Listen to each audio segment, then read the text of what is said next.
Hello, everyone, and welcome to your Wednesday lecture. I was trying to think about what I wanted to discuss with everyone today, and then I had a very interesting conversation with another student of mine from the past, and we were talking a little bit about. I was talking about the videos that we're working on this week, and Amber's terrific. I love her as an interpreter. And then I was trying to really drill down, what is it that Amber is doing that is so significant? I was trying to think about, because one of the things I've explained in this past before is a lot about like what your brain goes through when you're going through the process of interpreting. And it's not light stuff.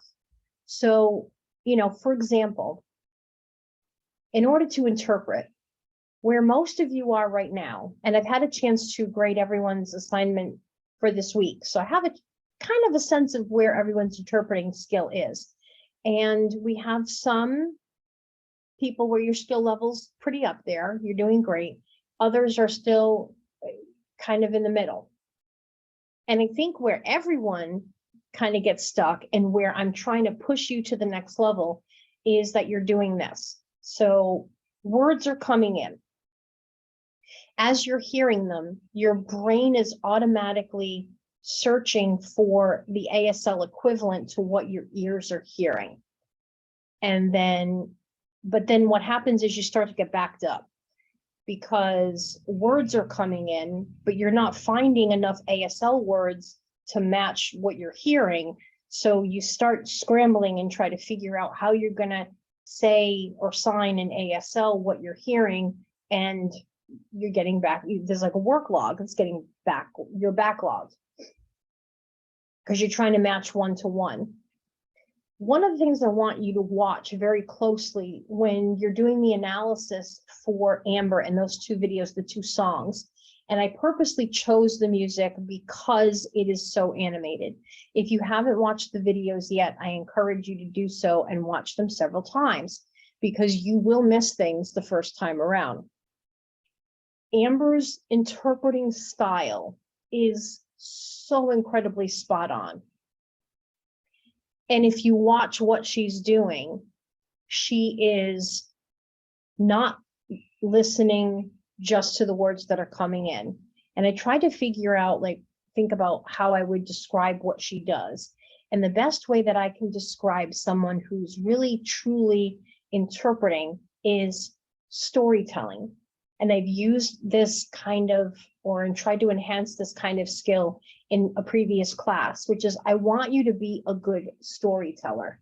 So when you hear the words that are coming in, don't just listen to the words. Listen to what the story is. What is the story that you need to tell? And then as you are framing out the conversation, you need to add all of those other little elements that you probably, hopefully, are observing that Amber is also doing. So when you watch the Sia video, for example, she puts so much emphasis into one sign that you understand the difference between I'm alive and I'm alive. She really drives that point home. And that's kind of the key to where you need to be when you're interpreting. A lot of you are thinking too hard, so I understand that, because when you're thinking too hard, the last thing to come is the confidence and the animations and the facial expressions, because if you're thinking too hard, obviously, then you're not putting all of the gestures and stuff into your work. But that does need to come. So when you start thinking about what is the message, first of all, what's the overall tone and sound, the background emotion. There were things in the Rachel Cobb video, and I will tell you, I have to say this just for the record to everybody. I know that was a challenging interpreting assignment, no doubt about it.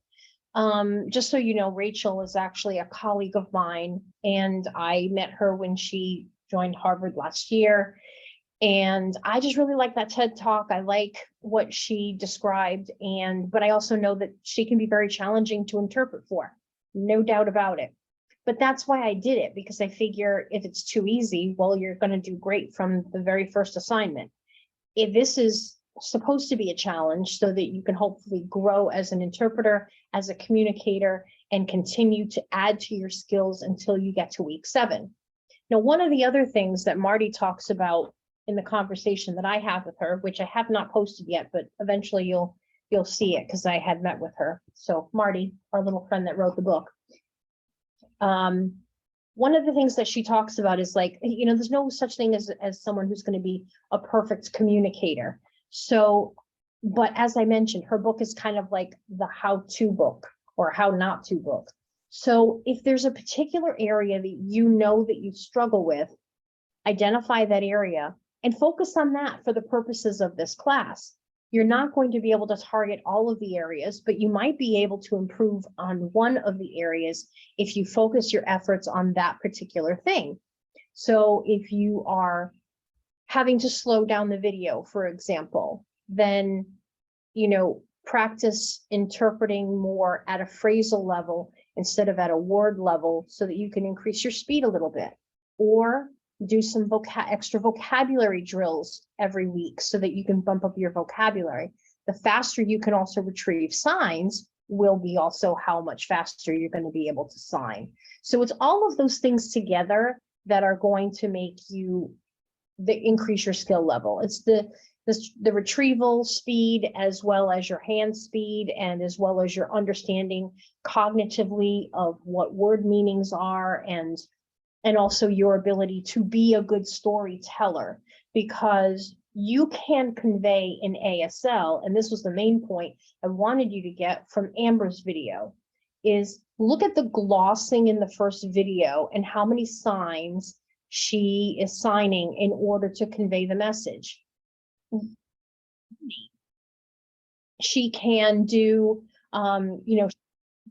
3 signs, an entire 2 sentences, depending on where you are in the song. So it's really the intent in describing, and there's, again, you're not doing every word of the song, you're conveying the meaning of it. So if you're getting backlogged and you're getting slowed down, it's probably because that's what you're trying to do. You're trying to insert a sign for every word that you're hearing, and you need to be listening to what's the content that someone's trying to tell me, and then how do I describe what's happening? Not necessarily interpreting, but telling the story. So as Rachel talks about the experience with her teacher and wanting to go horse riding and things like that, a lot of you did get bogged down because of the wordiness of it. But if you get right to the heart of what she's doing, and I do encourage you to reflect back on that, because you're going to repeat that assignment, if you recall, by the end of the course. So these are things that you can improve your own performance. Go back and look at where you got bogged down and where you stumbled a little bit. And some of those places where it felt wordy doesn't necessarily need to be, because as humans, we also tend to be very repetitive in our English speech. So if you go back and you listen to what Rachel's actually saying, sometimes she says the same thing 2 or 3 different ways, just because that's how we communicate and that's how we talk as humans. I'm doing it right now. I know I tend to do that. If you were to interpret for me, it would probably be pretty easy to do, because I'm saying the same kind of thing over and over. So you can stretch that out a little bit and just sort of describe the tone and the conversation of the point I'm trying to get across. You don't need to say every word that's coming out of my mouth. And that's what I want you to practice and listen to. So focus very closely on how Amber's using that skill so incredibly effectively. And even if you feel comfortable, try and practice a song or 2 yourself. One of the things that I had a professor of mine actually had me do was to do just that. We used to do like ASL karaoke, and we would sign songs, and there was nothing that really enhanced my skill better than that, which is why I'm sharing it with you, because, well, it worked for me. Not to mention, I think it was a little bit more fun because, music, it's a lot easier to work on emotion, because these are powerful songs. They do evoke emotions in people, and they're powerful, and they, it's easy to emote, because of, as opposed to someone giving a TED talk. That's just the reality of things. So overall, I think everyone did a good job this week. But again, you're doing a lot of focusing on kind of like that word to word exchange. So practice a little bit with Amber, really digest a lot of what she's doing. Mark down a couple of things when you're doing your analysis on techniques that you can take away with you. What are some things that you notice that she's doing that could enhance what you're doing or help you be faster, more fluent, more animated, whatever it may be? I think that you'll find that there's at least 2 or 3 things that you can take with you and practice over the next couple of weeks. And in fact, there's going to be another interpreting assignment next week, not the Rachel Cobb one. There's another one for you to do.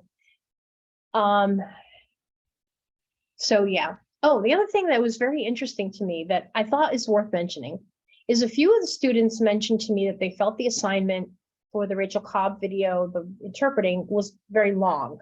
And now if you're going to be interpreting, you're going to be interpreting a lot longer than that video. I don't have anyone really doing anything that's exorbitantly long. So, but it does make sense if you're feeling backlogged, and it can be very mentally taxing to interpret for, that chunk of time if you're already feeling like you're behind. So I can get that. And I think that's a good insight too, as you go forth and do the other assignments and then redo that one. See by the end of the course, does it feel easier to do that amount of time? Because standard, most interpreters will work together as a team, but they'll switch off every 20 minutes or so. But most interpreters can easily do 1 hour solo before they feel that they really truly need a break. So bear that in mind. Ultimately, that would be the goal, and that would be what would be expected of you in the future.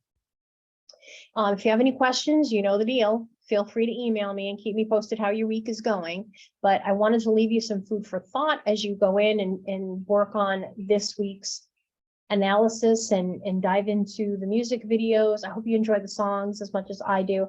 And if you have the time, go into Amber's YouTube playlist, because she has so many ASL videos, everything from rap to Christian music and everything in between. She's truly phenomenal. She's a joy to watch. And you will also learn as while you're having fun and just watching her, because she's so passionate in her signing and so great at what she does. So I hope you enjoy it. If you need anything, please let me know. Bye.